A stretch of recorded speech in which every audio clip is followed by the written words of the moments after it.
6 questions à se poser avant de s'engager avec un professionnel dans l'industrie du disque. Bonjour à tous, bienvenue dans cette vidéo. Je m'appelle Tariq, je suis producteur, éditeur et artiste à succès, plusieurs fois certifié disque d'or et de platine. Et aujourd'hui, j'aide des artistes et des producteurs indépendants à vivre de leur musique. Si jamais vous êtes un artiste ou un producteur indépendant et que vous avez déjà travaillé avec un manager, avec un tourneur, avec un producteur ou avec un attaché de presse et que ça s'est mal passé, il y a de grandes chances que ce soit parce que vous ne vous êtes pas posé les 6 questions dont on va parler aujourd'hui. Je peux vous garantir qu'en les listant avant de vous engager avec quelqu'un, qu'en lui posant ces 6 questions-là, et bien sûr en fonction des réponses que vous allez obtenir, vous êtes pratiquement certain de ne plus jamais vous engager avec quelqu'un avec qui ça se passera mal. Et même si ça se passe mal, vous n'aurez aucun problème à en sortir. Avant de vous expliquer ces 6 questions et avant de voir en détail ce qu'il faut faire pour qu'une collaboration professionnelle se passe bien dans l'industrie du disque, je vais vous inviter à cliquer sur le petit bouton s'abonner pour rejoindre des milliers d'artistes et de producteurs indépendants qui mènent le même combat que vous. Ça récompense mon travail, ça me motive, ça me stimule à vous balancer encore plus de contenu. Donc si cette chaîne YouTube vous apporte un minimum de résultats, s'il vous plaît, prenez ces 2 petites secondes, abonnez-vous à la chaîne Producteur à succès et je vous dis un grand merci d'avance. La parenthèse étant fermée, on va pouvoir voir dès maintenant la première des 6 questions à vous poser.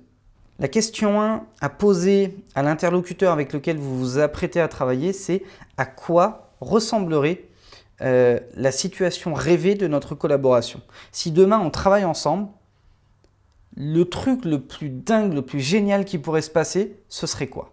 Et là, vous y répondez personnellement et vous demandez à l'autre personne d'y répondre. Je vous donne un exemple immédiatement. Avant de travailler par exemple avec un tourneur, je me pose la question moi-même, qu'est-ce qui se passerait de plus génial à l'issue de notre collaboration? Puis je note toutes les réponses. C'est qu'ils trouvent des dates, c'est qu'ils vendent des dates super chères, c'est qu'ils nous aident à augmenter le prix de vente, c'est qu'ils nous trouvent peut-être des dates à l'étranger, c'est qu'il y ait de la transparence, c'est qu'on puisse contrôler la facturation en direct et lui reverser ses commissions pour être certain qu'il ne se fasse pas de la thune sur notre dos, etc., etc. Donc je me pose toutes sortes de questions pour me mettre en sécurité et en confiance. Et après, je vais lui poser à lui ou à elle, évidemment, si c'est une femme. Et je vais lui dire, voilà, qu'est-ce qui serait la situation rêvée, la situation idéale pour toi à l'issue de notre travail ensemble, à l'issue de notre collaboration. Et là, je vais écouter ses réponses. Parce que ces réponses vont me donner des informations très précises sur ce qui va le plus souhaiter. S'il me dit, c'est d'avoir plus de commissions, c'est de vendre beaucoup de dates, c'est d'être capable de, pourquoi pas, grâce au réseau que je vais avoir avec toi, développer d'autres artistes, faire des trucs à côté, etc., etc. Ces ambitions, en fait, vont me donner une idée de la direction à suivre de notre collaboration. Si c'est quelqu'un qui a des valeurs ou des ambitions qui diffèrent complètement des miennes, je ne vais pas travailler avec lui. Si c'est quelqu'un qui manque d'ambition, qui est trop bas, qui est trop light, entre guillemets, dans ses objectifs rêvés, je vais peut-être pas travailler non plus avec lui. Ou alors je vais essayer de l'aider à rehausser ses objectifs. Mais en tout cas, ça vous donne beaucoup d'informations sur la personne que vous avez en face de vous avec une seule petite question. La question 2, évidemment, qui va dans le sens de la question 1, c'est à quoi ressemblerait notre relation si notre collaboration tournait au cauchemar? À ton avis, qu'est-ce qui va se passer? Et moi, je me pose la question aussi. C'est si demain, avec ce tourneur, ça ne se passe pas bien. Je vais mal dormir, forcément. Il va peut-être me voler, il va peut-être nous saquer parce que c'est lui qui est au contact direct des clients, entre guillemets, festivals, orgas, clubs, etc. etc. Peut-être qu'il ne va pas faire son travail, tout simplement, et qu'on va dormir. Peut-être bien que moi, je vais vendre des dates et que je vais devoir lui verser une commission parce que contractuellement, je lui dois, etc. etc. Et puis, je vais imaginer toutes les issues possibles à ça. Et après, je vais lui poser la question aussi. Et s'il me dit non, mais il n'y a pas de raison que ça se passe mal, etc., etc., je le pousse quand même à aller chercher au fond de lui-même ce qui risque de se passer si demain ça vire au cauchemar. L'idée, c'est d'avoir une idée. L'idée, c'est vraiment d'avoir une idée de ce qui va se passer en pire si demain ça part complètement en vrille. Pourquoi? Parce que la réponse qu'il va vous donner, vous pouvez la multiplier par 10 ou par 100 dans le genre on est à fond dans le cauchemar. Parce que si vous demandez à quelqu'un, oui, si demain ça se passe hyper mal, qu'est-ce qui va se passer? Il ne va jamais vous dire, ouais, je vais débarquer chez toi avec une calache et tirer partout. Même s'il est capable de le faire. Il va vous dire, oui, je risque d'être un petit peu en colère, on risque de mettre un terme à notre collaboration, etc. etc. Ça veut dire, ça va partir en vrille, je vais peut-être t'insulter, je vais peut-être t'envoyer un avocat, etc., etc. Mais au moins, vous le faites parler, vous le poussez un petit peu, vous le secouez. Grâce à ça, vous allez avoir une idée de la mesure dans laquelle il fait ses choix. Il y a des gens très extrêmes, très extravertis aussi. Ils vont vous dire direct, ah non, moi tu me fais ça, je te fais ça, etc., etc. Il y a des gens qui vont être très dans la réserve. En général, il faut se méfier des gens dans la réserve parce que soit ils ne connaissent pas l'étendue de leur dark side, soit c'est tout simplement qu'ils font preuve de retenue, donc ils ne sont pas complètement honnêtes et sincères avec vous. En tout cas, cette deuxième question, encore une fois, elle va vous donner beaucoup d'informations sur la personne que vous avez en face de vous et ça va vous aider surtout à avoir un ressenti. Et ça, c'est pas que pour les femmes. Il n'y a pas que les femmes qui ont une intuition. Les hommes également en ont. On a des ressentis, on a des feelings. Et ce genre de questions va vous aider, bien sûr, selon la manière dont la personne en face de vous va vous répondre, mais ça va vous aider à avoir un ressenti beaucoup plus précis et beaucoup mieux orienté sur la manière dont ça peut se passer avec la personne avec laquelle vous souhaitez travailler. La question 3 à se poser, c'est de quelle manière est-ce qu'on va pouvoir travailler ensemble pour que la meilleure des situations se réalise? Qu'est-ce qu'on va pouvoir faire ensemble? Cette question-là, elle est génialissime parce qu'elle va pousser l'autre à vous donner un plan d'action concret. Ça va vous permettre de savoir immédiatement si la personne que vous avez en face de vous a déjà réfléchi à la manière de vous développer. Je vais vous donner un exemple immédiatement. Quand je prends par exemple un projet, quand on m'envoie des choses que j'accroche sur un titre et que je me dis ok, je vais le signer, je vais le développer, etc. Je ne vais pas juste le signer parce que je trouve le titre sympa.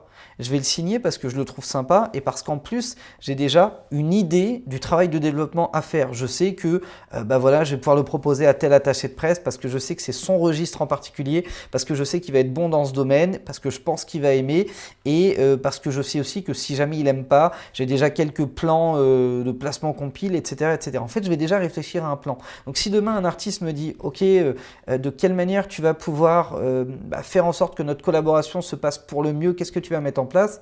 Je vais être capable de lui dire « Ok, moi j'ai ce plan-là en tête, je ne sais pas ce que tu en penses, dis-moi d'ailleurs, mais je pensais étape 1 faire ça, étape 2 faire ça, étape 3 faire ça, etc. etc. » Il se peut que ça ne marche pas, je tiens à être transparent, mais si ça marche, en tout cas, ce plan-là va nous amener là, etc. etc.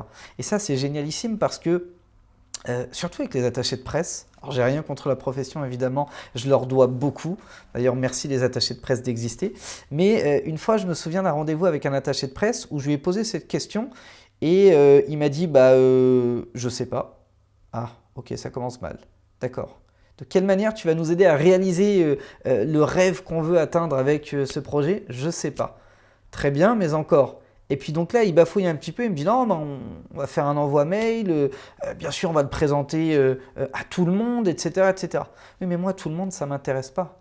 Ce que je veux que tu me dises, c'est que selon le projet, tu as déjà une vision stratégique et tu veux l'envoyer à Jean-Daniel machin de telle radio parce que si ou parce que ça. Vous voyez, toute la différence va être là. Et cette question-là, soit elle va trahir l'incompétence ou le manque de motivation de la personne que vous avez en face de vous, soit elle va mettre en lumière les capacités qu'il a, les capacités de planification, de vision stratégique qu'il a pour vous et pour votre projet. Bon, là, on parle d'un attaché de presse, mais c'est la même chose pour un producteur, c'est la même chose pour un artiste, c'est la même chose pour un manager. C'est très facile de dire « j'ai envie de te manager » ou « j'ai envie de te faire tourner ». Mais c'est beaucoup plus compliqué de dire écoute, par rapport à ton projet, dans ma base de contacts, j'ai isolé une quinzaine de festivals, voilà le listing, je vais les appeler, je vais prendre des rendez-vous, je sais comment les approcher, on n'aura peut-être pas les grosses scènes, mais on peut avoir des scènes moins importantes, etc. etc. J'aurai beaucoup plus confiance en quelqu'un qui a déjà réfléchi au plan stratégique qu'il va mettre en place, plutôt qu'à quelqu'un qui veut juste récupérer le projet pour le récupérer, mais n'a pas encore réfléchi à ce qu'il va en faire. Parce que s'il n'a pas encore réfléchi à ça, mais qu'il a réfléchi à ce qu'il allait vous facturer pour récupérer le projet, c'est flippant quoi. On ne sait pas trop où il va aller et surtout, il n'est pas certain, il n'est pas en confiance avec les résultats qu'il va pouvoir obtenir avec ce projet. La question 4, c'est quel est le pire des scénarios, bien sûr, pour éviter que ça se produise. Quel est le pire des scénarios? Si demain tu récupères le projet, qu'est-ce qui peut se passer de pire dans notre collaboration? Et ça, c'est génial parce que, encore une fois, vous allez voir si la personne a un degré de planification élevé ou pas. Évidemment, avant d'acheter un appartement, vous vous posez les questions de qu'est-ce qui va se passer en bien. bah, on va être heureux, on va pouvoir faire des travaux, se faire une belle cuisine, un beau salon, voir grandir nos enfants, etc. etc. C'est d'ailleurs ce qui pousse généralement les gens à acheter un appartement, c'est l'émotionnel. Et puis quand vous avez des gens très terre à terre, ils vont aussi se dire, ok, mais qu'est-ce qui peut se passer de pire? On peut se faire aligner par les charges de copro, il peut y avoir un vice caché, je sais pas, il y a peut-être eu un suicide dans l'appart la semaine dernière. Enfin bref, bon, il ne faut pas être parano non plus, mais l'idée c'est de se poser des questions. Dans le pire des cas, qu'est-ce qui peut se passer? Sur quoi ça peut aboutir? Est-ce que ça va me mettre sur la paille? Est-ce que ça va mettre en danger ma famille? Est-ce que je vais me retrouver sous les ponts? Est-ce que je vais pouvoir rembourser le crédit? Etc. etc. Bah, dans l'industrie du disque, on n'échappe pas à cette règle. Quand vous avez un prestataire en face de vous, un futur partenaire, il faut lui demander s'il a déjà été capable d'envisager le pire. Parce que s'il a été capable d'envisager le pire et qu'il a une solution pour ça, ça veut dire qu'il est prévoyant et qu'il est sécure. Si ce n'est pas le cas, ça veut dire que c'est quelqu'un qui avance à l'arrache la plupart du temps. Donc cette question-là, elle est également très intéressante à poser. La question 5 est un petit peu plus subtile et on se la pose beaucoup moins, c'est quelles autorisations ou permissions on doit se donner l'un à l'autre pour que le projet se porte au mieux. Généralement, quand on collabore avec une personne, si on ne donne pas un cadre immédiatement au pouvoir qu'on cède à l'un ou au pouvoir qu'on prend à l'autre, ça peut très vite partir en vrille. Pour la simple et bonne raison que si ça ne vous convient pas, l'autre ne le saura pas. Et vous allez lui reprocher d'avoir fait quelque chose qui ne vous convient pas, alors que c'est votre responsabilité de donner un cadre à ce qui est convenable pour vous ou à ce qui n'est pas convenable pour vous. Je vous donne un exemple immédiatement. Quand vous prenez un tourneur et que vous lui dites « je veux que tu vendes la date, par exemple, 1500 € » et qu'il sent qu'il peut la vendre 3000 et qu'il la vend 3000 et qu'il vous dit « bon, bah, je l'ai vendu 3000, comment ça se passe ?» Soit il a fait une excellente affaire et vous allez être super content, soit il a fait n'importe quoi et vous allez être très mécontent. Dans mon cas personnellement, je serais très mécontent parce que je ne veux pas qu'un client achète une date 3000 alors qu'un autre va l'acheter 1005. C'est très mauvais pour l'image de l'artiste et même si sur le moment ça fait rentrer 2 fois plus de cash, à moyen long terme, ça peut flinguer une carrière et un développement stratégique et commercial. Donc du coup, si je ne lui ai pas dit, moi, tu as un prix fixe et je ne t'autorise pas à aller plus loin, ou alors si je t'autorise à aller plus loin, c'est dans cette limite-là, etc., bah, ça peut partir en vrille. Donc c'est très important de lister ce que vous permettez, ce que vous autorisez, et ce que vous vous autorisez ou ce que vous vous permettez par rapport à l'autre. Et la 6e et dernière question, c'est la plus facile à anticiper, c'est qu'est-ce qui se passe si nos relations deviennent difficiles? Si demain on est en conflit, comment est-ce qu'on gère les choses? Est-ce qu'on se sépare comme ci? Est-ce qu'on se sépare comme ça? Est-ce qu'on va au bout du projet ou pas? Et ça, c'est un cas qu'on voit très souvent. Un artiste qui se sépare de son producteur, un manager qui se fait virer, un tourneur qui ne veut plus vendre de l'artiste, etc., etc.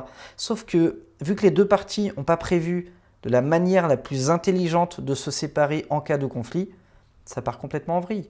Il y a un autre qui récupère le projet, qui pense être légitime pour le développer, alors qu'en fait l'artiste a déjà des engagements avec l'autre, le tourneur pense pouvoir faire ci ou faire ça, le manager pareil, etc. etc. Et après ça part complètement en vrille. Et la plupart du temps, quand vous arrivez à ce stade-là, ça échappe totalement à votre contrôle. Que vous partiez dans des voies juridiques ou que vous partiez dans un conflit entre l'un et l'autre, le résultat n'est jamais bon. Donc voilà pour moi, posez-vous bien ces 6 questions-là, posez-les à vos futurs prestataires ou futurs collaborateurs. Je peux vous garantir que ça vous évitera énormément de problèmes dans le futur. Donc n'hésitez pas à revenir sur cette vidéo. Vous avez le listing des 6 questions en description de cette vidéo.